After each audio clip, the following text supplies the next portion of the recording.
ഇത്രയധികം അഭ്യസ്തവിധരായ യുവതി യുവാക്കളുള്ള ഒരു നാട് ഇന്ത്യയിലില്ല എന്നല്ല ഞാൻ പറഞ്ഞത്, ബൈജിങ്ങിലുമില്ല, കാലിഫോർണിയയിലുമില്ല. ഇതാണ് കേരളത്തിൻ്റെ അവസരം. അപ്പോൾ ഈ കേരളത്തിലെ ഈ ചെറുപ്പക്കാരെ നമുക്ക് ഫലപ്രദമായിട്ട് ഉപയോഗിക്കാം. നല്ല സ്കില്ലുള്ളവരാണ്, പക്ഷേ ഒന്ന് ഇൻ്റർവ്യൂ വരുമ്പോൾ ബബ്ബയാണ്. അതെന്താ കാര്യം വെച്ചാൽ ലാംഗ്വേജ് ഇല്ല. അപ്പോൾ അവരെ ആദ്യം നിവണം, അവരെ ആദ്യം എല്ലാവരെയും ഇംഗ്ലീഷ് നന്നായിട്ട് സംസാരിക്കാനുള്ള കഴിവുണ്ടാക്കണം.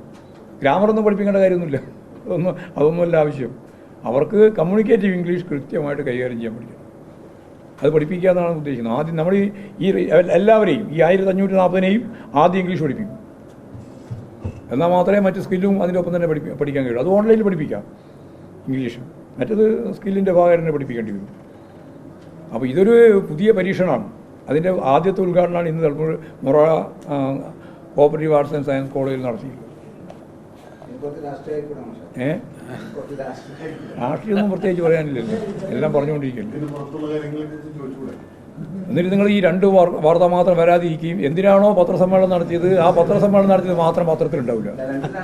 എന്നിട്ട് അകട വരുന്നത് 2000 വരില്ല, 3000 വരില്ല. ഇത് അത്യാവശ്യം ചോദിക്കാനുണ്ടോ ചോദിക്കാം. വലിയതല്ല, അത്ര വലുതല്ല, പ്രധാനപ്പെട്ട. അത് പറയാൻ പഠിച്ചിട്ടാണ് വലുതെന്ന് പറയുന്നത്. തെരഞ്ഞെടുപ്പ് 20 സീറ്റും ജയിക്കുക എന്നുള്ളതാണ്. തെരഞ്ഞെടുപ്പിൽ അതിൽ കുറഞ്ഞ ഒരു കാര്യവും പാർട്ടി ഉദ്ദേശിക്കുന്നില്ല. പാർട്ടിക്ക് അടുത്ത വർഷം ജനാധിപത്യ മുന്നണിക്ക് കേരളത്തിലെ വൻ ഭൂരിപക്ഷത്തോടുകൂടി എല്ലാ മണ്ഡലവും ജയിക്കുക എന്നുള്ളത് തന്നെയാണ് ലക്ഷ്യം. സമസ്തയായിട്ട് ബന്ധപ്പെട്ട് നമ്മുടെ സ്ഥാനാർത്ഥിയായിട്ടില്ല മത്സരിക്കുന്നത്. ഞങ്ങളിപ്പോൾ ഇന്നയാളുമായിട്ട് ചർച്ച, ഇന്ന് വളരെ ചർച്ചയില്ല. ഞങ്ങൾക്ക് ആശ്രയിക്കാനാവാത്ത ഒരു ജനവിഭാഗവും ഈ കേരളത്തിലില്ല. അത് ഞാൻ സാമുദായികത്തിൻ്റെ കാര്യമായാലും സാമ്പത്തിക രീതിയിൽ എടുത്ത് പരിശോധിച്ചാലും ഇവിടെ കോപ്പറേറ്റീവ് ഞങ്ങളുടെ 3 ശത്രുക്കളല്ലേ ഉള്ളൂ. 1 കോപ്പറേറ്റ് മാനേജ്മെൻറ്റ്, 2 ഭൂപ്രഭുക്കൾ, 3 ധനമൂലധന ശക്തികൾ, സാമ്പ്രാജ്യത്വ സാമ്പത്തിക ഫിനാൻസ് മൂലധനത്തിൻ്റെ ആളുകൾ. ഈ 3 ആളാണ് CPM-ൻ്റെ മുഖ്യ ശത്രു. അവരല്ലാതെ മുഴുവനുള്ളതുമായിട്ട് നമുക്ക് സഹകരിക്കാനാവും, അവർക്ക് നമ്മളുമായിട്ട് സഹകരിക്കാനും പറ്റും.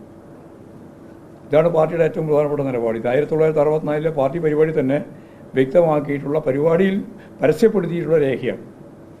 അതുകൊണ്ട് ഞങ്ങൾ ഇത് പലപ്പോഴും ആളുകൾ വിചാരിക്കുന്നത് ഞങ്ങൾ ഈ ഏതെങ്കിലും ഒരു ഇടത്തരക്കാരനോ ഇവൻ നമ്മളെ മുഖ്യശത്രുവാണ്. നമ്മളെ മുഖ്യശത്രുവൊന്നുമല്ല, അവരൊക്കെ നമ്മളെ ശക്തിയാണ്. കുത്തകക്കെതിരായിട്ട് പോരാട്ടമാണ് ഈ രാജ്യത്ത് നടക്കേണ്ടത്. 1600 കോടി രൂപ ഒരു ദിവസം വരുമാനമുള്ള കുത്തക മുതലാളികളുടെ കോർപ്പറേറ്റ് മാനേജ്മെൻറ്റിൻ്റെ വക്താവുള്ളൊരു നാടായി ഇന്ത്യ. ഒരു ദിവസത്തെ എല്ലാം കഴിച്ച് ബാക്കി 1600 ആസ്തിയിൽ ചേർക്കാൻ പറ്റുന്നത്. അതാ ഇന്ത്യയുടെ സ്ഥിതി. അപ്പോൾ സമ്പത്ത് എങ്ങനെയാണ് കേന്ദ്രീകരിക്കുന്നത് എന്ന് ഞാൻ പ്രത്യേകിച്ച് വിശദീകരിക്കേണ്ട കാര്യമില്ലല്ലോ. തെരഞ്ഞെടുപ്പിൽ ഞാൻ കഴിഞ്ഞ പ്രാവശ്യം ഒരു ക്ലാസ് നടത്തിയാ നിങ്ങൾക്ക് ഓർമ്മയില്ലേ? ഞാനതൊന്നും ഇനി വിശദീകരിക്കാൻ ഉദ്ദേശിക്കുന്നില്ല, എല്ലാം ഞാൻ പറഞ്ഞാണ്.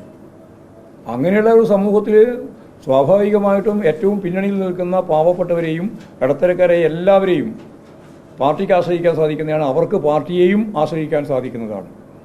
അതിന് പ്രത്യേക വേറെ എന്തെങ്കിലും ഇടനിലയൊന്നും വേണ്ട.